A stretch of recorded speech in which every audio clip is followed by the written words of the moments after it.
Good morning all of you. आज का जो हमारा टॉपिक है रेक्टिफिकेशन ऑफ एरर्स में सब टॉपिक थर्ड टाइप एरर। अभी दो टाइप की एरर्स को हम डिस्कस कर चुके हैं। कौन कौन सी? Error of omission and error of commission. The third type of error is error of principal.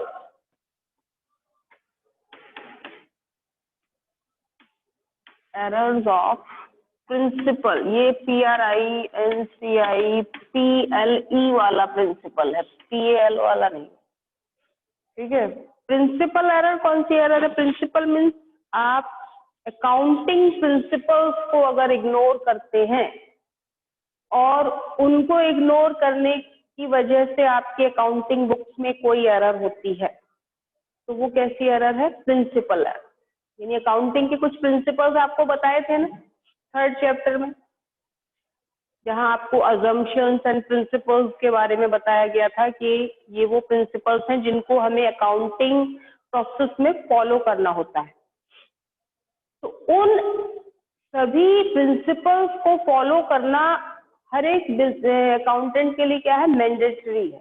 Those error which occurs in the accounting due to violating the principles of accounting are known as principle error. वो error जो accounting में accounts के principles को side by या ignore करने की वजह से होती हैं, ऐसी एरर्स को बोलते हैं प्रिंसिपल एरर। अब क्वेश्चन ये होगा जी ऐसी एरर कौन सी होती है? तो ऐसी एरर बहुत सारी होती है। For example, income tax paid, इसकी मोस्ट ऑफ द स्टूडेंट क्या जनरल एंट्री बनाते हैं? मोस्टली। अगर मैं आप में से किसी एक स्टूडेंट से पूछूं तो आप भी मुझे बता सकते हैं, कोई सा भी एक स्टूडेंट आंसर बता सकता है। Income tax paid general entry क्या होगी?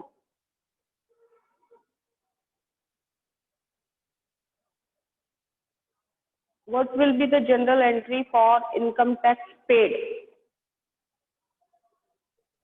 Income tax account debit to cash account. किसने बताई ये वाली एंट्री? नाम भी बताएं बेटा। प्राची मैम, प्राची का। प्राची का। मैम इसमें drawing account debited to cash account आएगा शायद। कौन सी स्टूडेंट ने बताया बेटा? क्या नाम है आपका? और एंट्री रिपीट करिए। हाँ, क्या बताया आपने काव्या?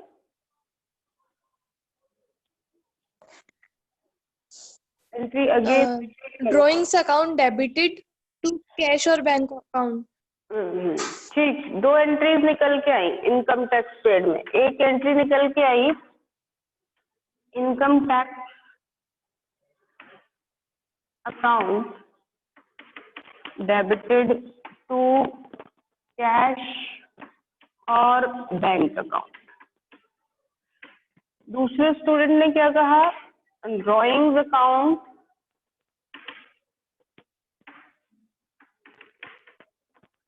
टू कैश और बैंक अकाउंट। बिल्कुल सही। दोनों के अलग अलग व्यूज हैं। एक ने उसे एक्सपेंस मान करके टैक्स पे किया है, एक्सपेंस है, एक्सपेंसेस के अकाउंट डेबिट होते हैं और क्योंकि कैश जा रहा है तो क्या होता है? क्रेडिट होता है। ऐसा अकाउंट्स के रूल्स में बताया गया है। लेकिन एक चीज और बताई गई है कि इनकम टैक्स जो होता है वो हर एक की अपनी इंडिविजुअल इनकम का होता है। अगर उस इनकम टैक्स को आप बिजनेस के अमाउंट में से पे कर रहे हैं तो that is the part of drawings. That is why whenever you paid the income tax, the entry will be drawings account debited to cash और बैंक अकाउंट। यानी इन दोनों में से कौन सी एंट्री सही है? पहली वाली गलत है और दूसरी वाली सही है। तो यहाँ हमने आपको जब अकाउंटिंग रूल बताए थे तो ये बताया था कि कोई भी एक्सपेंस जब हम पे करते हैं तो उन एक्सपेंसेस के अकाउंट डेबिट होते हैं और कैश और बैंक अकाउंट क्या हो जाता है? क्रेडिट हो जाता है।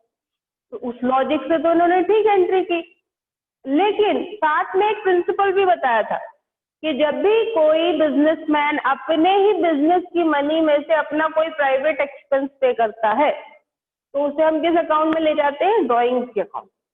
तो अगर वो बिजनेस मनी में से अपने पर्सनल टैक्स को पे कर रहा है तो वो किस अकाउंट का पार्ट होगा? ड्राइंग। इस वजह से ये पहली वाली एंट्री हमारी सही नहीं है।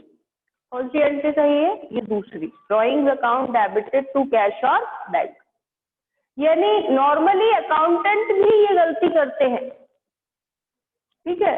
और अगर इस टाइप की एरर हमसे हो जाए तो ठीक कैसे करेंगे? बनानी क्या एंट्री थी? Drawings account debit to cash और बैंक अकाउंट, जबकि हमने क्या एंट्री बना दी गलती से? Income tax account debited to cash और bank account, just because of violation of principle. शायद उसे प्रिंसिपल ऑफ अकाउंटिंग पता नहीं था, जिस वजह से उसने ये एंट्री बना दी। अब इन दोनों में ही आप देखिए कि ये कॉमन कैश और बैंक अकाउंट बिल्कुल सही है, इसकी तो कोई गलती नहीं है। ये तो दोनों ही कंडीशन में क्या हो रहा है? क्रेडिट हो रहा है। तो जो अकाउंट, जब भी हम रेक्टिफिकेशन करें, और ये ध्यान रखें कि जो अकाउंट सही है उसके साथ आपने कुछ नहीं करना, आपको तो उन दो अकाउंट को ठीक करना है जो गलत हो गए। आप गलती से इनकम टैक्स अकाउंट में पैसा ले गए हैं, जबकि आपको ले जाना कहाँ था? ड्राइंग्स अकाउंट में। तो जिस अकाउंट में ले जाना था उसको वही करें जैसा वो होता है, डेबिट करेंगे। और जिसमें गलती से ले गए हैं, यानी जिसको गलती से डेबिट कर दिया, उसे क्रेडिट करके उसमें से पैसा निकाल लेंगे रिवर्स फॉर्म में लाके।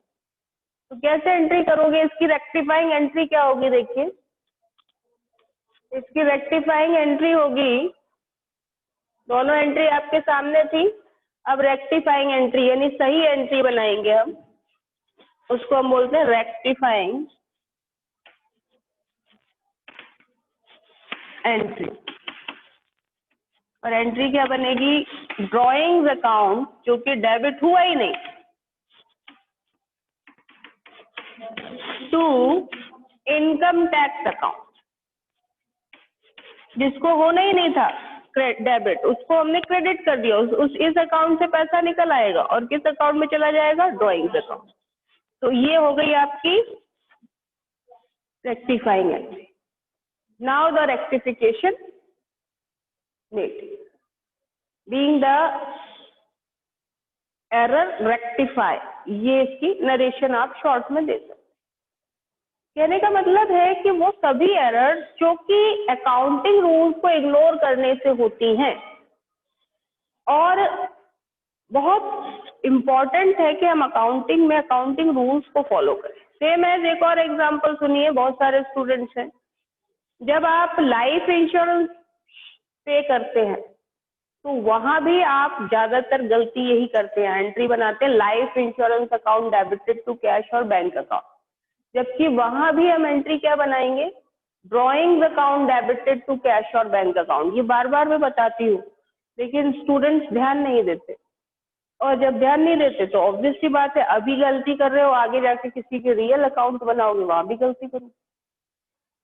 क्यों? जब आपका लाइफ इंश्योरेंस आपकी इंडिविजुअल लाइफ के लिए, हाँ, अगर आप इंश्योरेंस बिजनेस की बुक्स के लिए या बिजनेस की कोई एसेट प्रोटेक्ट करने के लिए दे रहे हैं तो वो इंश्योरेंस नॉर्मल एक्सपेंस है, ठीक है। Insurance premium account debited to cash account, कोई गलती नहीं। लेकिन अगर आप लाइफ इंश्योरेंस पे कर रहे हैं और ऐसी कंडीशन में आप एंट्री बना रहे हैं life insurance account debited to cash और बैंक, तो that is the wrong entry. आप बनाएंगे एंट्री वहां भी यही, क्या? Drawings account debited to cash और बैंक। एक एग्जांपल तो ये हो। दूसरा एक और एग्जांपल इसी प्रिंसिपल एरर का, कि जब हम किसी मशीन को इंस्टॉल करें और उस टाइम पर हम वेजेस पे करें, जनरल एंट्री क्या होगी? कोई एक स्टूडेंट बता सकता है? What will be the general entry at the time of installation of a machinery? किसी भी machinery account debit to cash account. क्या बताया बेटा? फिर से रिपीट करिएगा। Machinery account debit to cash account. क्यों ऐसा क्यों किया आपने?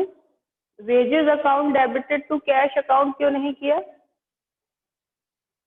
आपने एंट्री बताई machinery account debit to cash account, जबकि हम वेजेस पे कर रहे हैं इंस्टॉलेशन के लिए, तो आपने वेजेस अकाउंट को डेबिट क्यों नहीं किया? बता सकती हैं आप? हेलो मैम क्योंकि मशीन को परचेज करने से लेकर इंस्टॉल करने तक को हम मशीनरी में ऐड करते हैं। ये किस स्टूडेंट ने बताया? नाम बताओ, ऐड करते नाम बताइए। रितु पुष्कर, क्या नाम है? Yes ma'am. वेरी ऋतु गुड, पुष्कर। बिल्कुल सही बताया इन्होंने। इन्होंने अकाउंटिंग रूल को याद रखा कि किसी भी फिक्स्ड एसेट को परचेज करने से लेकर उसको वर्किंग कंडीशन में लाने तक जितने भी एक्सपेंसेस होते हैं, those all expenses are the part of that asset cost. उस एसेट की कॉस्ट का पार्ट होते हैं। बताया ना ये कई बार आपको रूल। लेकिन इसमें भी कई बार स्टूडेंट गलती करते हैं। वो एंट्री क्या बनाते हैं? Wages account debited to cash और बैंक अकाउंट, जबकि एंट्री क्या बननी चाहिए? Machinery account debited to cash और बैंक अकाउंट। बिल्कुल सही बताया है और रीजन भी बिल्कुल वैलिड बताया। तो ये जो गलती हो जाएगी अगर हमसे कि हम गलती से मशीनरी की जगह वेजेस अकाउंट में ले गए अमाउंट, तो आप कैसे ठीक करोगे इस एंट्री को? आप ठीक कैसे करेंगे? उस अकाउंट में जिसमें आप गलती से ले गए हैं वहां से अमाउंट विड्रॉ करेंगे। तो वही सेम जैसे यहाँ हमने रेक्टिफिकेशन किया था वहां भी हो जाएगा। क्या एंट्री बनेगी? Machinery account debited to wages. अगर गलती से आपसे इस टाइप की कोई भी प्रिंसिपल एरर हुई है तो आप उस एरर को इस तरीके से ठीक करेंगे। ये एग्जाम्पल मैं इसलिए बता रही हूँ कि कई बार थ्योरेटिकल क्वेश्चन आता है कि explain principle error with example. 3 marker 4 marker में आते कई डिफरेंट काइंड ऑफ एरर्स को एक्सप्लेन करेंगे, करने को कहा जाए और आपसे कहा जाए कि उनके एग्जाम्पल भी बताए। तो सारे एग्जाम्पल आपको पता होने चाहिए, ठीक है। और दूसरा, हमें ठीक भी करनी है आगे जाके अपनी एरर्स, तो वो भी उसके लिए भी जरूरी है कि जितनी प्रिंसिपल, बस हमें ये ध्यान रखना है कि अकाउंटिंग रूल्स या अकाउंटिंग प्रिंसिपल्स को इग्नोर करने की वजह से अकाउंट्स में जो एरर्स होती है वो कैसी एरर होती है? एरर ऑफ प्रिंसिपल, ठीक है। मेरे ख्याल से सभी को समझ में आ गया होगा। अब हम आते हैं दूसरी एरर पर।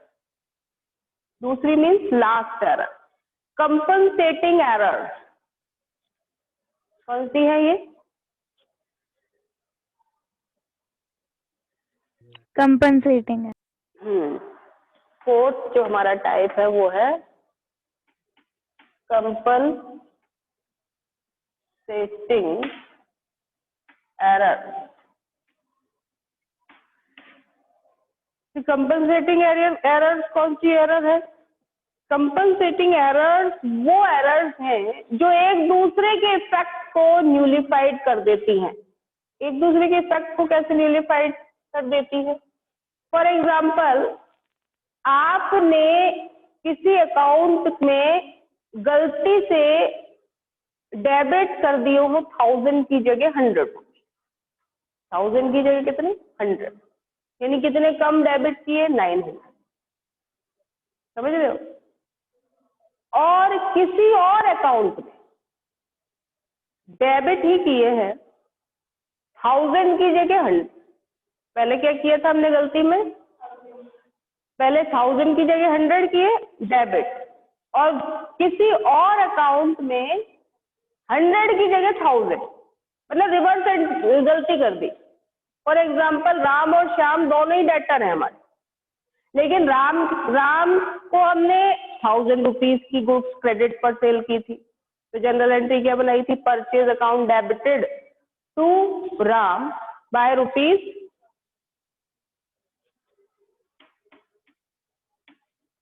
Purchase account debited to Ram by rupees 1000, ठीक। और दूसरे में आपने परचेज किया श्याम से, तो एंट्री बनाया purchase account debited to Shyam. इस बार अमाउंट है 100 रुपीज का, ये अमाउंट पर ध्यान दें, ठीक है। आप इन दोनों की हेल्प से इनके अकाउंट बनाएंगे, लेजर पोस्टिंग करेंगे। परचेज अकाउंट में सही अमाउंट गया, लेकिन राम के अकाउंट में आपने क्रेडिट कर दिए 1000 की जगह 100, ठीक, और श्याम के अकाउंट में आपने 100 की जगह 1000 क्रेडिट कर दिए। समझ रहे? यानी जब आप ट्रायल बैलेंस बनाएंगे तो आपका ट्रायल बैलेंस मैच होगा, क्योंकि क्रेडिट में यहाँ पर अमाउंट का जो डिफरेंस है इन दोनों ने अपने आप ठीक कर लिया। यहाँ पर जाने थे 1000, चले कितने गए 100, और यहाँ पर जाने थे 100, चले कितने गए 1000। तो एक दूसरे का इफेक्ट खत्म हो गया, ट्रायल बैलेंस तो मैच कर जाएगा। जब मैच कर जाएगा तो हमें लगेगा कि हमारे सारे अकाउंट बिल्कुल ठीक है, जबकि गलती तो हुई है। राम से हमें लेने हैं कितने 1000 और श्याम से हमको लेने हैं कितने 100। जब ये दोनों देने आएंगे तो उसी टाइम हमें एंट्री एरर का पता चल जाएगा, क्योंकि जिस टाइम कोई भी डेटर आपको रिटर्न करता है आप उसके अकाउंट को क्या करते हैं, क्लोज करते हैं। और जब क्लोज करेंगे और वो 1000 दिखाएगा और आपके में 100 का बैलेंस होगा तो आप तभी उसको समझ जाएंगे कि कहीं एरर हुई है। समझ रहे हो?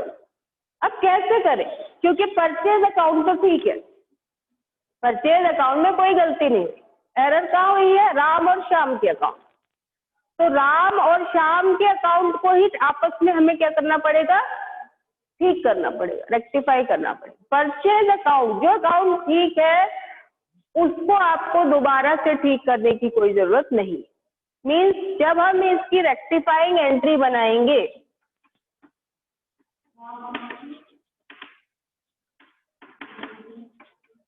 मतलब समझ रहे हैं आप कि यह एंट्री में गलती नहीं है, जनरल में कोई गलती नहीं है। गलती कब हुई है हमसे, लेजर में। जब हम राम के अकाउंट में पैसा लेके गए तो 1000 की जगह कितना ले गए, गलती से 100 रुपीज, और उसका अकाउंट 100 रुपीज बैलेंस शो कर रहा है।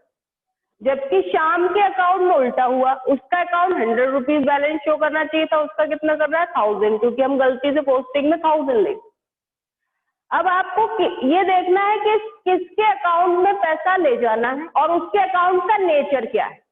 जो नेचर है उसको वही करो और नेक्स्ट अकाउंट को रिवर्स कंडीशन में खड़ा करो। तो किसके में कम गया पैसा बताओ, राम के में या श्याम के? राम के में। 1000 की जगह हम कितना ले गए 100, तो 900 रुपए, 900 रुपीज एक्स्ट्रा ले जाने की जरूरत है। उसका नेचर क्या है राम के अकाउंट का, वो क्या हो रहा है, क्रेडिट, तो हमें क्रेडिट ही करना।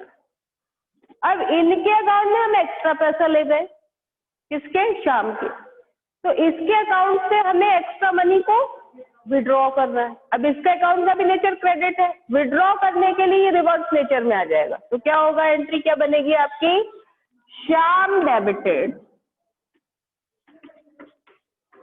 टू राम, वेरी गुड, और अमाउंट होगा 900। यानी आप 900 के उस डिफरेंस अमाउंट की एंट्री करेंगे और जिसके अकाउंट में एक्स्ट्रा मनी गई है उसके अकाउंट से विड्रॉल हो जाएगा, क्योंकि वो क्रेडिट हुआ था तो विड्रॉल के लिए उसे डेबिट करना पड़ेगा, और जिसके अकाउंट में कम पैसा गया उसके अकाउंट में वो अमाउंट क्रेडिट। अब जरूरी नहीं कि हर बार क्रेडिट ही हो सकता है डेबिट वाले किसी अकाउंट में, दो अकाउंट से आपने सेम एंट्री की। डेफिनेशन क्या निकल के आई कि ये वो एरर्स है जो एक दूसरे के इफेक्ट को खत्म कर देती, कर दिया ना, एक दूसरे को एरर पता ही नहीं चलेगी आपको, इफेक्ट खत्म हो गया, क्योंकि आपने सेम विजिट से कहीं और गलती की और सेम विजिट से किसी और अकाउंट में भी गलत किया, तो एक दूसरे के इफेक्ट को क्या कर दिया इन्होंने, न्यूलिफाई कर दिया। तो those effects which those error which nullified the effect of each other, जो एक दूसरे के इफेक्ट को खत्म कर दे, ऐसी एरर्स कैसी एरर बोली जाती है, कंपनसेटिंग एरर। और इन एरर्स की वजह से ट्रायल बैलेंस मैच करता है। ट्रायल बैलेंस पर कोई इफेक्ट नहीं, ट्रायल बैलेंस ढूंढ ही नहीं पाएगा एरर कहाँ हो। लेकिन जब फ्यूचर में ये एरर्स मिलेंगी तो हम इस तरीके से ठीक करेंगे कि जिन अकाउंट पर उसका इफेक्ट है सिर्फ उन्हीं अकाउंट को की हेल्प से हम उस एरर को क्या कर देंगे, रेक्टिफाई कर। तो ये सारी एरर जो है इसी तरीके से आपको ठीक करनी है और देखना है कि हमारी एरर का नेचर कैसा है और उसको ठीक करने का तरीका हमें क्या बताया गया। आपको मैंने पहले भी एक बार बोला था कि एरर को ठीक करने के लिए अगर वो ट्रायल बैलेंस से पहले हमें मिल जाती तो हम उसकी एक नोट के थ्रू रेक्टिफिकेशन करके और उस नोट को आप उस रिलेटेड अकाउंट में ट्रांसफर करके एंट्री कर देते। एंट्री नहीं, बस नोट छोड़ देते हैं कि ये एरर हुई। तो वो तो बहुत कम है, मेनली हमारे एंट्री से रिलेटेड एरर्स हैं। यानी हम ये मानकर चलते हैं जब रेक्टिफिकेशन करें कि ये सारी एरर्स हमें कब मिली है, या तो ट्रायल बैलेंस के बाद मिली है या वो एरर्स है जिनका ट्रायल बैलेंस पर इफेक्ट नहीं रहा, यानी इनको हमें एंट्री के थ्रू ठीक करना। ओवरकास्टिंग, अंडरकास्टिंग, ये जितनी हमारी एरर्स हैं ये सब अब आपको एक क्वेश्चन में कंबाइंडली मिलेंगी। और ये जितनी types of error, error of omission, error of commission, error of principle या कंपनसेटिंग एरर, ये सब मिक्स होकर के हमें एक क्वेश्चन में मिलेंगी। आज से न्यूमेरिकल स्टार्ट करते हैं।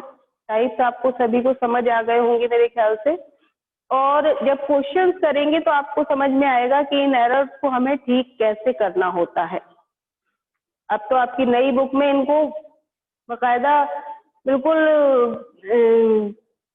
अलग अलग कैटेगरी में डाल करके बताया गया है, तो आप उसी के अकॉर्डिंग और इजीली कर सकते हैं। लेकिन जहां मिक्स आएंगी तब तक आपको ये सारी एक साथ सॉल्व करना आ जाए। देखिएगा question number 1, how will be the following errors rectified, page number 17.35। Purchase book is overcasted by 10,000 rupees. आपने परचेज बुक में ओवरकास्ट करके 10,000 रुपीज एक्स्ट्रा लिख दी। अब परचेज बुक में ओवरकास्ट करके जब आपने 10,000 रुपीज एक्स्ट्रा लिख दिए तो उस परचेज बुक में से वो पैसा निकालना है। ज्यादा ले गए, 10,000 रुपए एक्स्ट्रा ले गए गलती से, टोटलिंग करने में या किसी के अकाउंट में, जैसे भी हो वो गलती। ज्यादातर कास्टिंग एरर का क्या मतलब है, टोटल करते टाइम आपने 10,000 ज्यादा दिखा दिया, तो वो 10,000 जो एक्स्ट्रा दिखाए हैं उसे हमें उस परचेज बुक में से क्या करना है, विड्रॉ करना है। अगर ट्रायल बैलेंस से पहले ही एरर मिलती है तो नोट डाल देंगे हम। अब आप क्वेश्चन करेंगे ये कैसे पता चलेगा, तो जब क्वेश्चन में स्पेशली लिखा हो कि all these errors were find before during the trial balance या before maintaining the trial balance, then you have to make only one single note and rectify your error। क्योंकि पैसा निकालना है तो परचेज अकाउंट को हम क्रेडिट कर देंगे बाय ₹10,000, बस इतना नोट डाल। लेकिन अगर कुछ ना दिया हो तो आप क्या मानेंगे कि आप ये मान लेंगे कि ये सारी एरर्स हमें ट्रायल बैलेंस के बाद पता चले, और फिर हम हेल्प लेंगे इनको रेक्टिफाई करने के लिए किसकी, सस्पेंस अकाउंट। क्योंकि जो कास्टिंग एरर है उससे अदर अकाउंट पर कोई इफेक्ट नहीं होता, ये माना जाता है। ठीक है, यानी ये माना जाता है कि जिन जिन लोगों से हमने क्रेडिट पर परचेज किया है उन सभी के अकाउंट में सही अमाउंट गए हैं, बस हमने जब टोटलिंग की थी तब हमारी परचेज बुक की कास्टिंग रॉन्ग हुई, जिस वजह से वो ओवरकास्ट हुई, और ओवरकास्ट होने की वजह से उसमें 10,000 रुपीज हमने एक्स्ट्रा क्या कर दिए, ट्रांसफर। तो ऐसे में आपको एरर क्या, सबसे पहले तो ये समझ लें रेक्टिफिकेशन ऑफ एरर के इस चैप्टर में आपको जनरल एंट्रीज ही बनानी, और जनरल एंट्री रेक्टिफाइंग एंट्रीज बनानी, यानी जो एरर्स हुई हैं उनको ठीक करने की एंट्रीज। एरर्स को ठीक करने की कोई स्पेसिफिक डेट नहीं होती, जब जब हमें वो एरर्स मिलती हैं तब हम उन एरर्स को क्या करते हैं, रेक्टिफाई करते हैं। ड्यूरिंग द अकाउंटिंग प्रोसीजर जब अकाउंटेंट उन एरर्स को फाइंड आउट करते जाते हैं, वो उन एरर्स को क्या करते चले जाते हैं, सही करते चले जाते। तो इनकी कोई डेट फिक्स नहीं होती, हो सकता है ट्रायल बैलेंस से पहले मिल जाए कुछ एरर, हो सकता है ट्रायल बैलेंस बनाने के बाद फाइनल अकाउंट बनाने तक के प्रोसेस में हमें ये एरर मिल जाए। तो जहां हमें एरर मिलती है हम तुरंत उनको क्या करते जाते हैं, ठीक करते जाते हैं, रेक्टिफाई करते जाते हैं। तो आपकी जो रेक्टिफिकेशन ऑफ एरर की ये जो टॉपिक है, इसमें डेट का कॉलम हमेशा ब्लैंक रहेगा। ब्लैंक से मतलब 1 2 3 तो कर सकते हो, ट्रांजेक्शन नंबर 1 2 3, लेकिन डेट मेंशन नहीं करते, क्योंकि डेट कोई स्पेसिफिक होती है।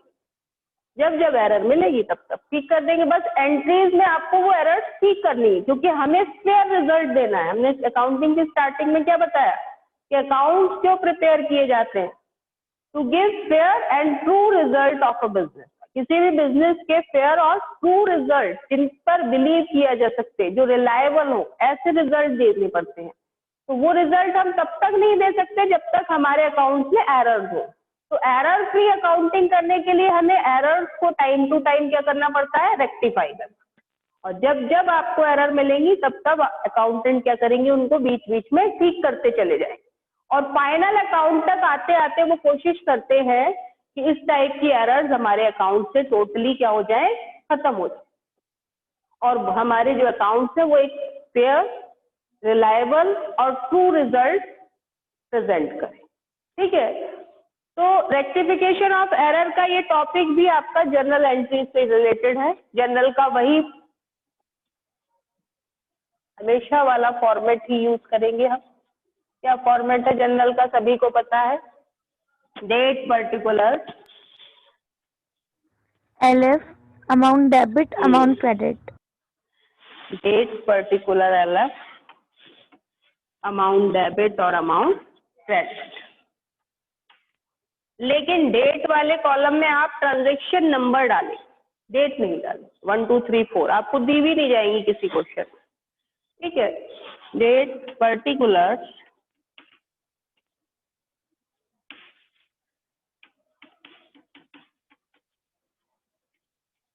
अमाउंट डेबिट और अमाउंट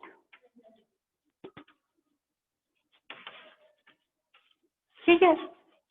अब टाइम जा सकता है बीच में, तो एक क्वेश्चन देखते हैं, उसको ठीक कर लेते हैं।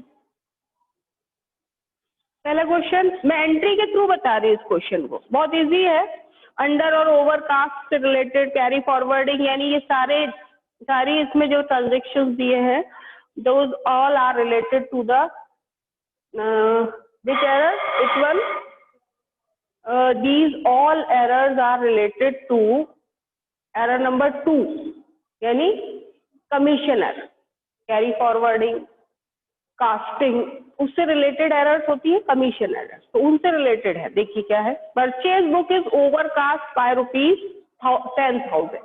परचेज बुक से पैसा निकालना है। परचेज बुक का नेचर क्या होता है, नेचर होता है वो हमेशा डेबिट होती है। उससे अमाउंट अगर विड्रॉ करना है, ओवरकास्ट हो गया मीन्स ज्यादा अमाउंट उसमें चला गया है, तो उससे अमाउंट विड्रॉ करना है, तो उसको उसके नेचर से रिवर्स कर दें। हेल्प किसकी ले, सस्पेंस अकाउंट की। एंट्री क्या बनाएंगे, suspense account debited To purchase account. To purchase account. अब देखिए नरेशन में आप कुछ भी लिख सकते हैं। नरेशन में being purchase book overcast now rectify. ठीक है, ये पूरा का पूरा नरेशन आप हर एक रेक्टिफाइंग एंट्री के साथ कर सकते हैं। तो मैं बार बार नरेशन नहीं बताऊंगी। अब हर बार बोला है कि एक स्मॉल डिस्क्रिप्शन हम ट्रांजैक्शन से रिलेटेड नरेशन में देते हैं। तो हाँ जी, being purchase book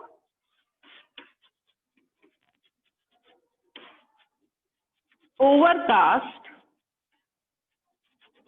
now rectify.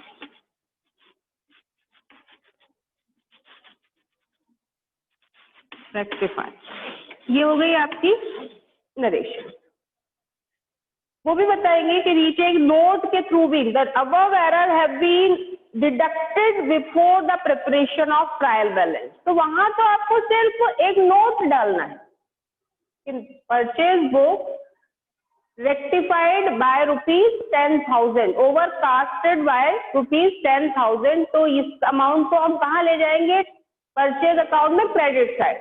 तो क्या लिखेंगे, to purchase book overcast by ₹10,000। बस इतना नोट डालकर फिर हमें ये जनरल का फॉर्मेट भी बनाने की जरूरत नहीं, समझ रहे हो, उसको तो मैं इसके साथ ही बता दूं, लेकिन मैं यहाँ इसलिए बता रही हूँ कि एक ही क्वेश्चन के जब आगे आएंगे तो एंट्रीज हमें ज्यादा बनानी, क्योंकि हम ये मानकर चलते हैं कि सारी एरर्स कब मिलती है हमें, ट्रायल बैलेंस बनाने के बाद। पहले बनी फिर तो एक नोट बनाना है बस आप, और आप परचेज बुक के अंदर तुरंत उस नोट को ट्रांसफर करके वहीं ठीक कर देते और आगे तक उस एरर का इफेक्ट जाता ही। तो उस टाइम में तो सिर्फ नोट के थ्रू ही आप एंट्री को ठीक कर दें। अब अगला देखिए, अगला है purchase return book is overcast bye ₹1,000। यहाँ भी आप लॉजिक वही यूज करेंगे, ओवरकास्ट हो रही है अंडर हो रही है, पहले तो ये दिखा है ओवरकास्ट ही हो रही है, मीन्स पैसा ज्यादा ले गए, फिर निकालना पड़ेगा। अब परचेज रिटर्न बुक का नेचर क्या होता है, परचेज अकाउंट हमेशा डेबिट बैलेंस शो करता है, परचेज रिटर्न अकाउंट हमेशा क्रेडिट, रिवर्स रिलेशन। तो परचेज रिटर्न बुक में से पैसा निकालने के लिए, क्योंकि उसका नेचर क्रेडिट है, तो उसे क्या करना पड़ेगा, डेबिट, समझ रहे हो। तो आपको क्या करना पड़ेगा, परचेज रिटर्न अकाउंट डेबिटेड, क्योंकि ओवरकास्ट ही हो रहा है, तो आप क्या एंट्री बनाएंगे, purchase return account debited to suspense account. अगर यही दोनों चीजें अंडरकास्ट हो तब क्या करेंगे हम, फिर जो नेचर है उसी के अकॉर्डिंग डेबिट या क्रेडिट करेंगे अकाउंट को और सस्पेंस अकाउंट को रिवर्स कंडीशन में लाएंगे। फॉर एग्जांपल परचेज बुक अगर ओवर की जगह अंडरकास्ट होती तो आप एंट्री बनाते purchase account debited to suspense account. यहाँ ओवरकास्ट हो रही थी इसलिए आप उसके नेचर से रिवर्स कर दिया आपने उसको, लेकिन अगर यही अंडरकास्ट हो रही थी तो इसका मतलब हमें उस अकाउंट में और अमाउंट क्या करना है, ट्रांसफर करना। तो जो उसका नेचर है उसी के अकॉर्डिंग उस अकाउंट को डेबिट या क्रेडिट करते और सस्पेंस अकाउंट को अकॉर्डिंगली डेबिट या क्रेडिट, वाइस वर्सा जो भी कंडीशन होती है उसके अकॉर्डिंग। ऐसे ही परचेज रिटर्न बुक अगर अंडरकास्ट होती तो आप एंट्री बनाते suspense account debited to purchase return. तो ये भी यही समझते चले जाए, क्योंकि अंडर अब नेक्स्ट में क्या बोल रहे हैं, purchase return book balance carry forward in excess by ₹100। Carry forward करते टाइम परचेज रिटर्न बुक का जो बैलेंस है वो ₹100 से एक्स्ट्रा चला गया, फिर से पैसा निकालना पड़ेगा। परचेज रिटर्न बुक का नेचर क्या है, वही क्रेडिट, अब उसमें से पैसा फिर निकालना है, सेम एंट्री रिपीट होगी, क्या ₹100 से अमाउंट शो करते रहिए। पहली वाली एंट्री में 1000 है, दूसरी में फर्स्ट में 10,000 है, तो 10,000 से एंट्री शो करेंगे। सेकंड में 1000 हमारी है। क्लास भी है। अच्छा, टाइम ओवर हो गया, ठीक है, तो यही क्लोज करते हैं। कल इस क्वेश्चन को और आगे के कुछ क्वेश्चंस को दोबारा देखेंगे। आज के लिए आपकी क्लास को यही ओवर करते हैं, ठीक है बेटा।